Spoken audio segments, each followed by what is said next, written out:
Salam sejahtera untuk kita semuanya. Kita berjumpa kembali di dalam perenungan firman Tuhan yang akan saya bagikan untuk kita semua. Hari ini kita akan belajar dari Injil Matius pasalnya yang ke-20 ayat 29 sampai 34. Injil Matius pasal yang ke-20 ayat 29 sampai 34. Mari kita akan membaca firman Tuhan ini. Demikian firman Tuhan.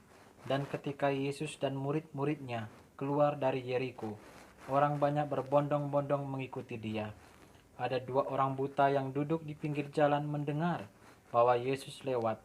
Lalu mereka berseru, "Tuhan, anak Daud, kasihanilah kami." Tetapi orang banyak itu menegur mereka supaya mereka diam. Namun mereka makin keras berseru, katanya, "Tuhan, anak Daud, kasihanilah kami." Lalu Yesus berhenti dan memanggil mereka. Ia berkata, "Apa yang kamu kehendaki supaya aku perbuat bagimu?" Jawab mereka, "Tuhan, supaya mata kami dapat melihat." Maka tergeraklah hati Yesus oleh belas kasihan. Lalu ia menjamah mata mereka, dan seketika itu juga mereka melihat, lalu mengikut dia. Mari saudara yang kasih Tuhan, saya mengajak kita tundukkan kepala, kita berdoa. Bapa dalam surga, terima kasih untuk kebaikan-Mu yang memelihara kehidupan kami, yang mencukupkan segala yang kami butuhkan, baik secara jasmani maupun secara rohani. Hari ini kami Tuhan menantikan berkat rohani. Biarlah kiranya Tuhan mengajari kami apa menjadi maksud dan tujuan dari penulisan firman-Mu ini bagi kami. Di doa kami Bapa yang di surga, dalam nama Yesus Kristus kami berdoa. Amin. Saudara dikasih Tuhan, saya mengira selama pandemi COVID-19 ini belum berakhir dengan ditemukannya vaksin, maka kesulitan yang akan dihadapi oleh umat manusia itu bisa semakin berat. Dan saya mengira juga bahwa seluruh umat manusia di muka bumi ini dengan agama dan iman kepercayaannya dari segala suku, ras, dan bangsa yang ada telah menaikkan doa kepada Tuhannya masing-masing. Dan mereka berharap bahwa Tuhan akan menyatakan kuasa-Nya dan menghentikan pandemi ini. Demikian juga dengan saudara dan saya yang mengambil bagian sebagai orang Kristen yang sudah berdoa kepada Tuhan, berharap kiranya Allah menyatakan kuasa-Nya dan menghentikan pandemi ini. Saudara, apa sih yang kita harapkan setiap kali kita mengambil sikap berdoa? Saudara, ketika kita berdoa, kita rindu sekali bahwa ketika kita lemah, maka Tuhan menguatkan kita. Ketika kita mempunyai persoalan yang berat, yang besar, maka kita mau bahwa Tuhan meringankan beban kita dan mengangkat dan menggantikannya dengan kelegaan. Kita mau ketika kita sakit, kiranya Tuhan menyembuhkan kita. Itulah menjadi harapan kita. Saudara dikasih Tuhan, ketika kita berharap kepada Tuhan dan kita mau berdoa kepada Tuhan, tidak dapat dipungkiri seringkali kita pun menghadapi hambatan-hambatan di depannya. Tiba-tiba muncul di hadapan kita. Dan hambatan itu seringkali menghentikan langkah iman kita untuk berdoa. Saudara, mari kita belajar dari bagian firman Tuhan dari kisah dua orang buta yang sedang duduk di pinggir jalan menantikan berharap ada sebuah keajaiban mereka alami. Dan ternyata mereka pun mengalami hambatan. Mulai dari keterbatasan fisik mereka. Mereka buta secara jasmani. Lalu mereka pun juga mendapati hambatan. Bahwa ketika mereka berteriak-teriak, memohon seruan mereka kepada Tuhan Yesus yang lewat, mereka pun ditegur. Seakan-akan disuruh diam, jangan berteriak lagi.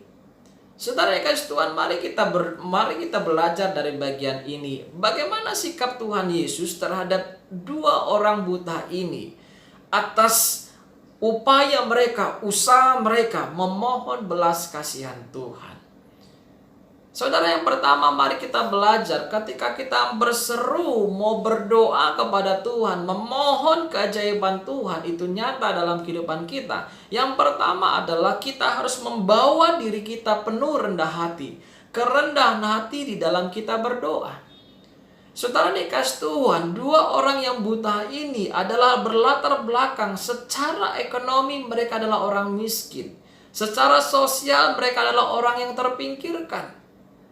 Akan tetapi ketika mereka mengetahui bahwa Yesus lewat di depan mereka, mereka tidak memohon emas, tidak meminta perak, tidak meminta kepada Tuhan makanan dan minuman ataupun pakaian.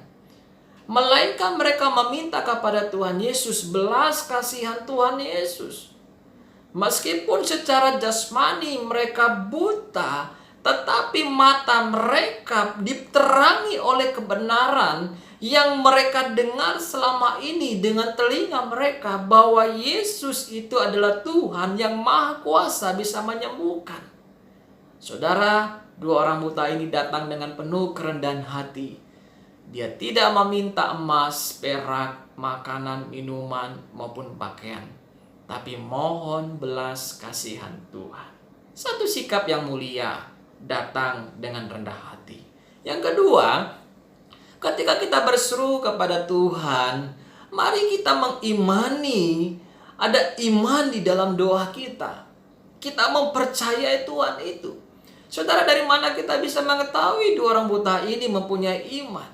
Terlihat dari seruan mereka. Dia berkata, "Tuhan, Anak Daud, kasihanilah kami." Ketika mereka menyebut Tuhan, itu berarti mereka mau menyatakan bahwa Yesus Kristus itu adalah Tuhan. Yesus Kristus adalah anak Daud. Dia adalah Mesias yang mereka pernah dengar, dan saya yakin mereka juga mempercayai bahwa Mesias itu dalam pengertian dialah penolong, penyelamat yang mengasihi mereka, yang akan menyelamatkan mereka. Dan mereka hanya bisa berseru kepada Dia. Saudara, iman dalam doa itu penting. Yang ketiga, saudara yang kasih Tuhan, perlu kita miliki juga adalah ketekunan. Ketika kita berdoa memohon kepada Tuhan, kita harus ada ketekunan. Perhatikan apa yang dialami dua orang buta ini. Ketika mereka berteriak pertama kali menyerukan, "Tuhan, Anak Daud, kasihanilah kami." Orang-orang di sekitar di tempat itu mereka pun berteriak berkata kepada dia, menegur dia, seakan-akan berkata, "Diam, jangan berteriak." Saudara, tetapi Alkitab menyatakan bahwa ternyata dia makin berteriak untuk kedua kalinya lebih keras lagi. Saudara, ini menunjukkan sebuah ketekunan di dalam berdoa. Saudara, demikian juga kita ketika kita berseru berdoa kepada Tuhan. Kita tidak boleh jemu-jemu berdoa kepada Tuhan. Kita harus tekun, tidak putus-putus berdoa kepada Tuhan, berharap kepada Tuhan. Dan kita mohon belas kasihan Tuhan. Saudara dikasih Tuhan, kiranya di dalam kita menghadapi persoalan hidup, ketika kita memiliki banyak pergumulan yang belum terselesaikan, kiranya kita mempunyai sikap yang benar di hadapan Tuhan. Ketika kita menantikan belas kasihan Tuhan, ingatlah tiga hal ini. Yang pertama, kerendahan hati. Yang kedua, perlu iman. Yang ketiga, kita tekun dalam berdoa. Amin. Mari kita berdoa. Bapa yang di surga, terima kasih untuk firman-Mu ini, biar Kau sempurnakan, sehingga kami bukannya mengerti dan memahami, tapi kami melakukannya. Terlebih, kalau hari ini kami sedang mengalami pergumulan, dan kami mengambil sikap perbuatan berdoa, biarlah kami datang dengan penuh kerendahan hati, penuh dengan iman, dan tekun berdoa. Di dalam nama Yesus Kristus kami berdoa. Amin.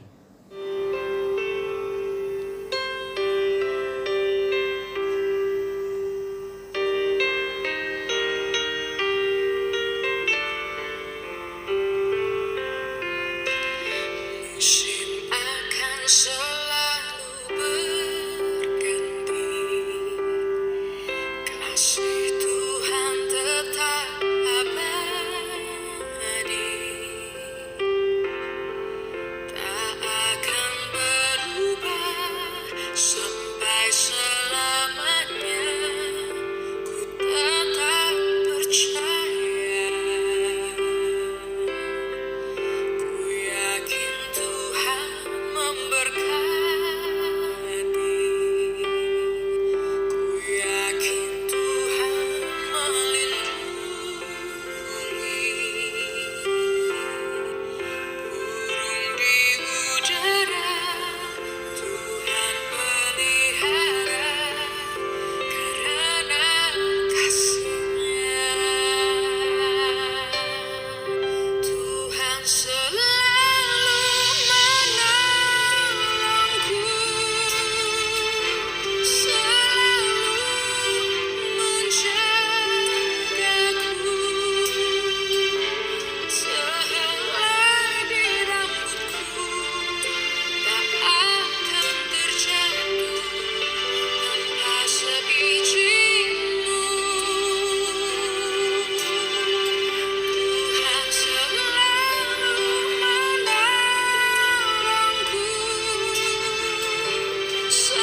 着